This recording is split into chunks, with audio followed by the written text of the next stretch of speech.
नमस्कार। पहले अध्ययन में आज आपका एक बार फिर से स्वागत है। आज हम पाठ 6 पाप के 4 हथियार नामक पाठ का अध्ययन करेंगे, जिनके लेखक है श्री कन्हैयालाल मिश्र प्रभाकर। प्रथम हम लेखक परिचय करेंगे, जो इस प्रकार है। कन्हैयालाल जी का जन्म 26 सितंबर 1906 को उत्तर प्रदेश के देवबंद गांव में हुआ। आप हिंदी के कथाकार, निबंधकार, पत्रकार तथा स्वतंत्रता सेनानी थे। आपने पत्रकारिता में स्वतंत्रता के स्वर को ऊंचा उठाया। आपके निबंध भारतीय चिंतन धारा को प्रकट करते हैं। आपका संपूर्ण साहित्य मूलतः सामाजिक सरोकारों का एक शब्दांकन है। आपने साहित्य और पत्रकारिता को व्यक्ति और समाज के साथ जोड़ने का प्रयास किया है। आप भारत सरकार द्वारा पद्मश्री सम्मान से विभूषित हैं। आपकी भाषा सहज, सरल और मुहावरेदार है, जो काव्य को दृश्यमान और सजीव बना देती है। तत्सम शब्दों का प्रयोग भारतीय चिंतन मनन को अधिक प्रभावशाली बनाता है। आपका निधन सन 1995 में हुआ। आपकी प्रमुख कृतियाँ, कन्हैयालाल मिश्र प्रभाकर जी की प्रमुख कृतियाँ इस प्रकार है। धरती के फूल कहानी संग्रह, जिंदगी मुस्कुराई, बाजे पायलिया के घुंघरू, जिंदगी लहराई, महके आंगन चहके द्वार निबंध संग्रह, दीप जले शंख बजे, माटी हो गई सोना, संस्मरण और रेखा चित्र आदि। विधा परिचय इस प्रकार है। निबंध का अर्थ होता है विचारों को भाषा में व्यवस्थित रूप से बांधना। हिंदी साहित्य शास्त्र में निबंध को गद्य की कसौटी माना गया है। निबंध विधा में जो पारंगत है, वह गद्य की अन्य विधाओं को सहजता से लिख सकता है। निबंध विधा में वैचारिकता का अधिक महत्व होता है तथा विषय को प्रखरता से पाठकों के सम्मुख रखने की सामर्थ्य होती है। पाठ परिचय। प्रत्येक युग में विचारकों, दार्शनिकों, संतों, महापुरुषों ने पाप, अपराध, दुष्कर्मों से मानव जाति को मुक्ति दिलाने का प्रयास किया, परंतु विडंबना यह है कि आज भी विश्व में अन्याय, अत्याचार, भ्रष्टाचार, पाप और दुष्कर्मों का बोलबाला है और मनुष्य जो है वो जाने अनजाने इन्हीं का समर्थक बना हुआ है। समाज संतों, महापुरुषों की जयंतियाँ मनाता है, जय जयकार करता है, उनके स्मारकों का निर्माण करवाता है, परंतु उनके विचारों को आचरण में कोई नहीं उतारता। ऐसा क्यों होता है? लेखक ने अपने चिंतन के आधार पर इस प्रश्न का उत्तर खोजने का प्रयास प्रस्तुत निबंध में किया है। यह पाप के 4 हथियार जो है वो एक निबंध है, जिसकी शुरुआत जो है जॉर्ज बर्नार्ड शॉ के पैराग्राफ से किया गया है। जॉर्ज बर्नार्ड शॉ जो थे, उनका जन्म 26 जुलाई 1856 को आयरलैंड में हुआ था। आयरलैंड में इनको साहित्य नोबेल पुरस्कार भी प्राप्त हुआ है। शॉ एक महान नाटककार, कुशल राजनीतिज्ञ तथा समीक्षक रह चुके हैं। इन्हें प्रसिद्ध नाटककार भी कहा गया है। Man and Superman, Caesar and Cleopatra आपके प्रसिद्ध नाटक हैं। इनकी जो प्रसिद्ध नाटक थी वो इस प्रकार थी। और जॉर्ज बर्नार्ड शॉ का एक पैराग्राफ मैंने पढ़ा है, वह उनके अपने ही संबंध में है। मैं खुली सड़क पर कोड़े खाने से इसलिए बच जाता हूँ कि लोग मेरी बातों को दिल्लगी समझकर उड़ा देते हैं। दिल्लगी अर्थात लगी अर्थात मजाक में लेना। बात यूं है कि मेरे एक शब्द पर भी वे गौर करें तो समाज का ढांचा डगमगा उठे। जॉर्ज बर्नार्ड शॉ कहते हैं कि लोग जो है मेरी बातों को इस तरह मजाक में उड़ा देते हैं, समझकर, बातों को मजाक में समझकर। यदि अगर वो मेरे एक एक शब्दों को, एक एक बातों को गौर करे तो ये समाज का ढांचा जो है वो, समाज जो है वो पूरी तरह से बदल सकता है। वे मुझे बर्दाश्त नहीं कर सकते यदि मुझ पर हंसे नहीं। मेरी मानसिक और नैतिक महत्ता लोगों के लिए असहनीय है। उन्हें उबाने वाली खुशियों का पुंज लोगों के गले के नीचे कैसे उतरे। खुशियों का, उन खूबियों का पुंज, खूबियों का पुंज, यहाँ इसका अर्थ है विशेषताओं का गुच्छा, गले के नीचे कैसे उतरे। इसलिए मेरे नागरिक बंधु या तो कान पर उंगली रख लेते हैं या बेवकूफ़ी से भरी हंसी के अंबार के नीचे ढक देते हैं मेरी बात।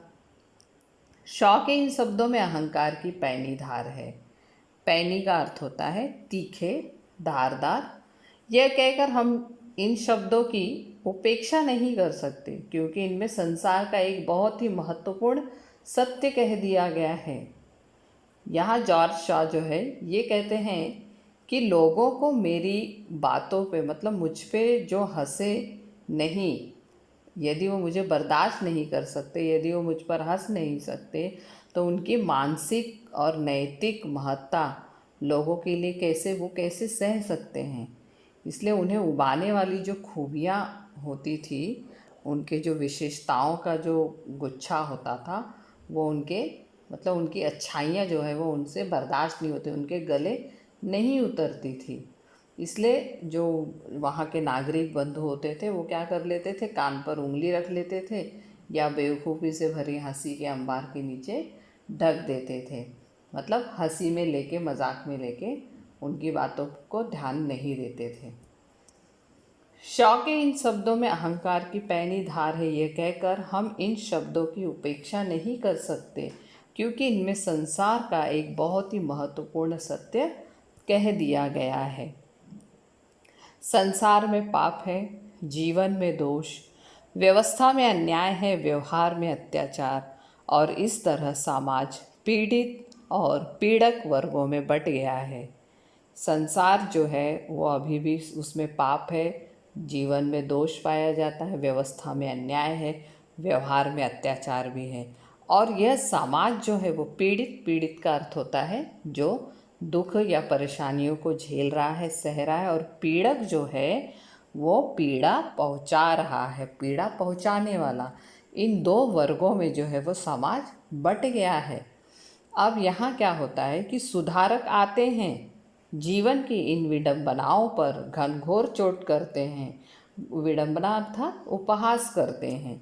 विडंबनाएं टूटती बिखरती नजर आती हैं, पर हम देखते हैं कि सुधारक चले जाते हैं और विडंबनाएं अपना काम करती रहती है।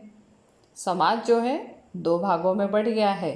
सुधारक आते हैं, अपनी विडंबनाओं की घनघोर चोट करते हैं, लेकिन कोई असर, कोई सुधार नहीं आता है। विडंबनाएं जो है वो अपनी काम करती रहती है और सुधारक जो है वो चले जाते हैं।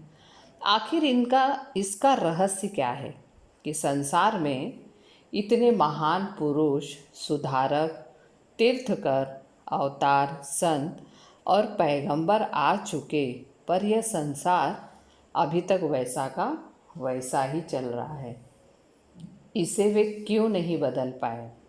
दूसरे शब्दों में यदि कहा जाए तो जीवन के पापों और विडंबनाओं के पास वह कौन सी शक्ति है जिससे वे सुधारकों के इन शक्तिशाली आक्रमणों को झेल जाते हैं और टुकड़े टुकड़े होकर बिखर जाते हैं। अब यहाँ देखो कि बहुत महान से संसार में जो है अनेकों महान पुरुष, सुधारक, तीर्थकर, अवतार, संत, पैगंबर सब आ चुके, लेकिन कोई भी बदलाव नहीं ला चुके। काफ़ी प्रयत्न किए, अधिक शक्तिशाली आक्रमणों को वे झेल जाते हैं और जो टुकड़े टुकड़े में बिखर नहीं जाते। शॉ ने इसका उत्तर दिया, है कि मुझ पर हंसकर और इस रूप में मेरी उपेक्षा करके वे मुझे सह लेते हैं। यह मुहावरों की भाषा में यदि कहा जाए तो सिर झुकाकर लहर को ऊपर से उतार देता है। इसका अर्थ ये होता है कि सिर झुकाकर संकट को गुजरने देना। मुहावरों की भाषा में यदि हम देखें तो शाह का कहना है कि जो सिर झुकाकर जो भी संकट है उसे हमें सहते हुए आगे चलते जाना है। शाह की बात सच है, पर यह सच्चाई एकांगी है, एक तरफा एकांगी। सत्य इतना ही नहीं, पाप के पास 4 शस्त्र हैं जिनसे वह सुधारक के सत्य को जीतता या कम से कम असफल करता है। मैंने जीवन का जो थोड़ा बहुत अध्ययन किया है उसके अनुसार पाप के ये 4 शस्त्र इस प्रकार है: उपेक्षा, निंदा, हत्या और श्रद्धा। सुधारक पापों के विरुद्ध विद्रोह का झंडा बुलंद करता है तो पाप और उसका प्रतिनिधि पापी समाज उसकी उपेक्षा करता है। मतलब सुधारक जो आते हैं वो पापों के विरुद्ध बहुत से कार्य करते हैं, बहुत सी लड़ाइयाँ करते हैं, विद्रोह करते हैं, लेकिन जो प्रतिनिधि रहते हैं, जो उनके सहयोगी रहते हैं, वो समाज की उपेक्षा वो करते ही रहते हैं, उसकी ओर ध्यान नहीं देता और कभी कभी कुछ सुन भी लेता है तो सुनकर हंस देता है, जैसे वह किसी पागल की बड़बड़ हो, प्रलाप हो।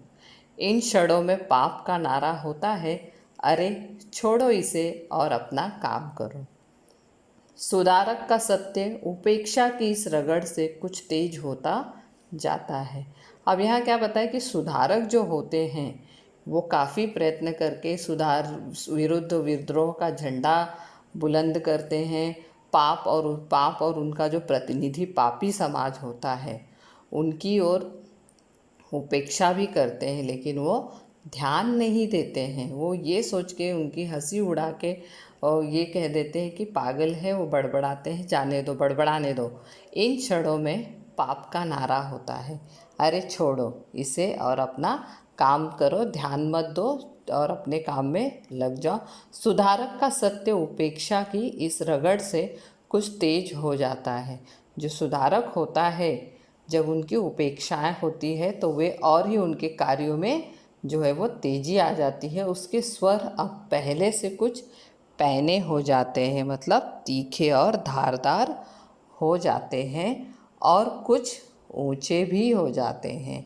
अर्थात यहाँ पर जो है वो ये बताया गया है कि सुधारक जो होते हैं वो काफ़ी प्रयत्न करते हैं, उन जो समाज में व्याप्त बुराइयां हैं सब देखते हैं, लेकिन उसके विरुद्ध बहुत कार्य भी करते हैं। पापी समाज जो होती है उनकी उपेक्षा भी करती है, लेकिन वे ध्यान नहीं देते हैं, बल्कि उसके रगड़ से कुछ तेज हो जाते हैं। सुधारक का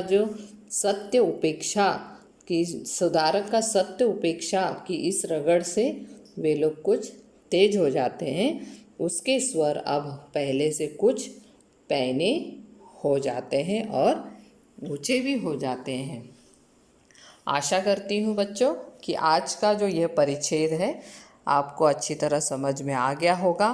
इसके अगले का जो परिच्छेद का स्पष्टीकरण जो है वो मैं अगले वीडियो में आपको दूंगी विस्तार पूर्वक, और स्वाध्याय हेतु प्रश्न उत्तर भी मैं कराऊंगी।